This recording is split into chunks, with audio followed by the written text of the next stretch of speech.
Hé, tcha, ma vieille, ce qui se passe actuellement n'est plus au niveau de la Russie et de l'Ukraine.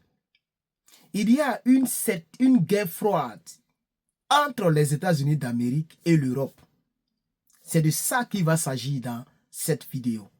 Donnez-moi juste un petit temps, 5 secondes, pour brancher le micro qui est là parce que j'ai oublié de le brancher.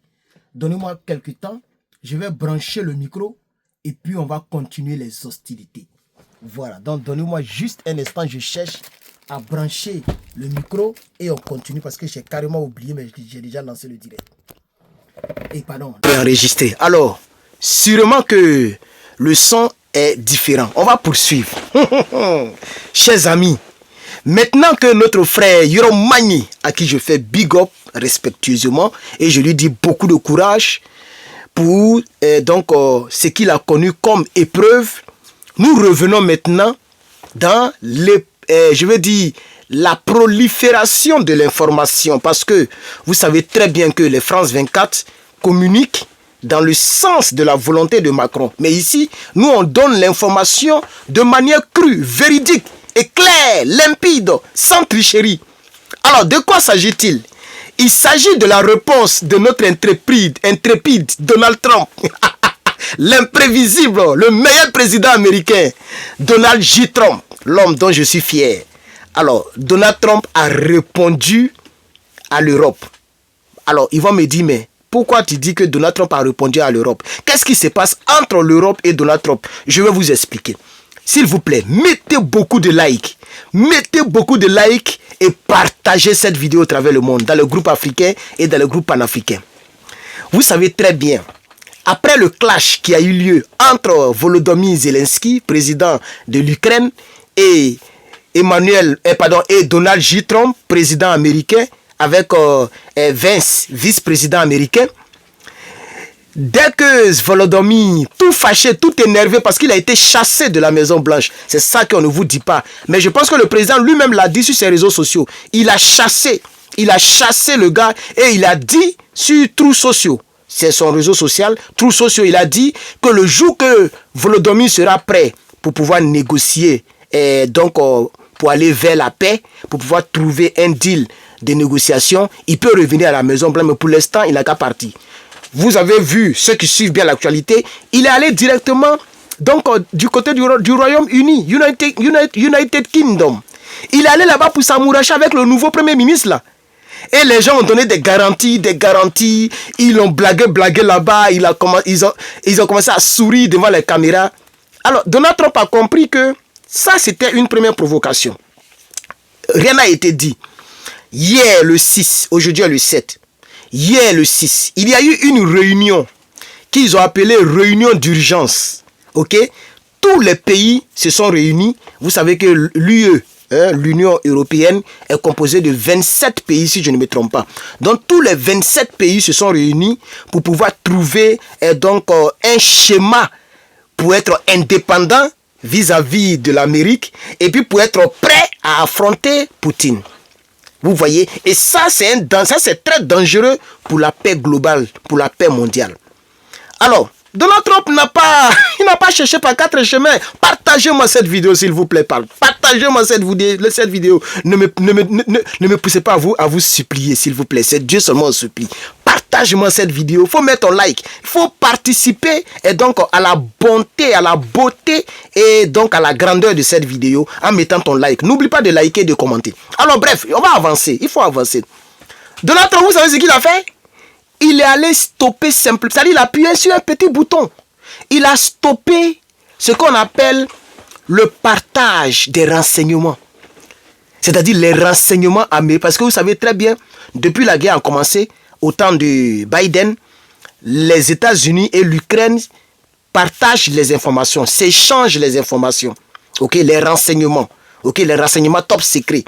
Vous voyez? Donc si les gens veulent faire quelque chose, l'Ukraine est déjà au courant parce que les Américains donnaient des renseignements. Ce qui rendait difficile la guerre du côté de la Russie. Ce qui était vraiment très compliqué parce que les Américains ont beaucoup de satellites dans les airs. Et donc, qu'est-ce que Trump a fait pour leur montrer qu'il est le gangaba, pour montrer et donc à l'Union européenne que le Gangaba, il a simplement stoppé et donc le partage des renseignements. Et donc rapidement, le premier ministre, je veux dire l'Union United Kingdom, et ils disent que nous on va vous donner nos renseignements. Nous, on va vous donner nos renseignements. Mais ce qui a été bizarre, c'est que le leader, c'est-à-dire le responsable du Royaume-Uni, il a reconnu que les renseignements ils vont donner à l'Ukraine sont très limités par rapport aux renseignements américains et que ça n'arrange pas l'Europe. Actuellement, où je te parle, il y a du désordre dans l'esprit des leaders européens. Tout est mélangé. Parce que si les gens se servaient des renseignements que les Américains donnaient à Volodymyr Zelensky pour pouvoir eux aussi réorganiser leurs frontières, se préparer contre Poutine, contre la Russie, essayer d'ajuster, de se réajuster. Les renseignements américains étaient vraiment très importants, non seulement pour l'Ukraine lui-même, mais pour toute l'Union européenne. Donc actuellement, tous les pays, surtout les pays qui sont proches de l'Ukraine, c'est-à-dire les qui sont proches de la Russie, puisque l'Ukraine et la Russie font frontière, mais tous les pays qui entourent l'Ukraine sont potentiellement en danger en ce qui concerne notre poupou de l'autre côté. Vous êtes d'accord avec moi, non? C'est comme ça que là où je te parle, c'est pas bon. C'est pas du tout bon. Une année, les gens ont peur. Les renseignements, c'est-à-dire, c'est comme si tu es dans l'obscurité. Tu ne vois plus rien. Les Américains ont coupé le partage des renseignements avec l'Ukraine. Et ça, vraiment, ça c'est un peu bizarre. C'est un peu bizarre parce que les Européens s'inquiètent là où je te parle.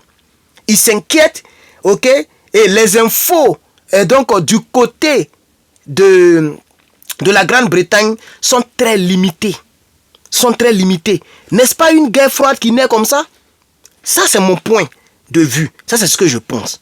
Parce que les Européens, vous avez écouté le discours d'Emmanuel Macron.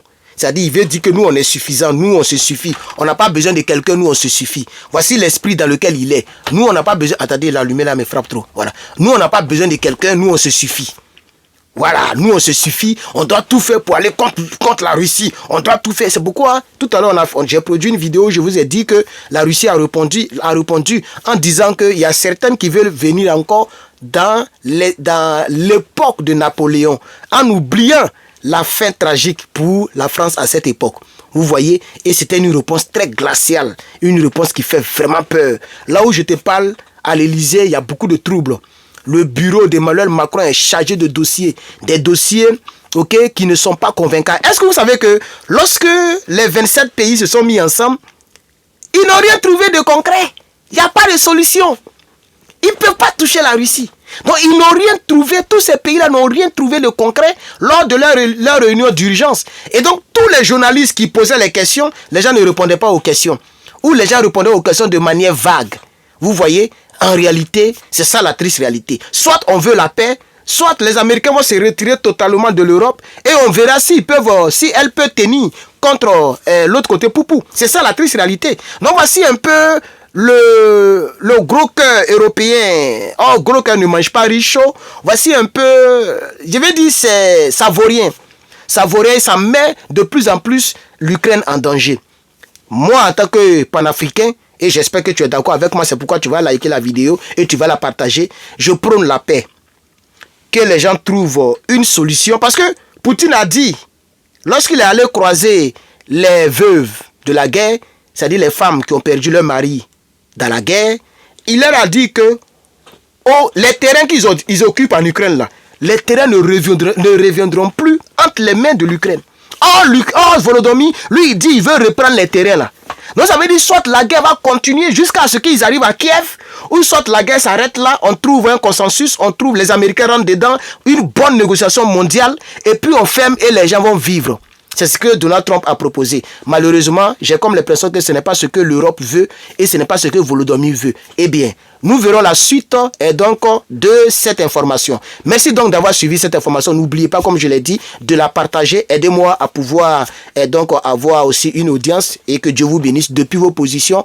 On se retrouve tout à l'heure ou demain pour la suite des hostilités. Je suis Herman le Patriote. Abonne-toi et rejoins la famille.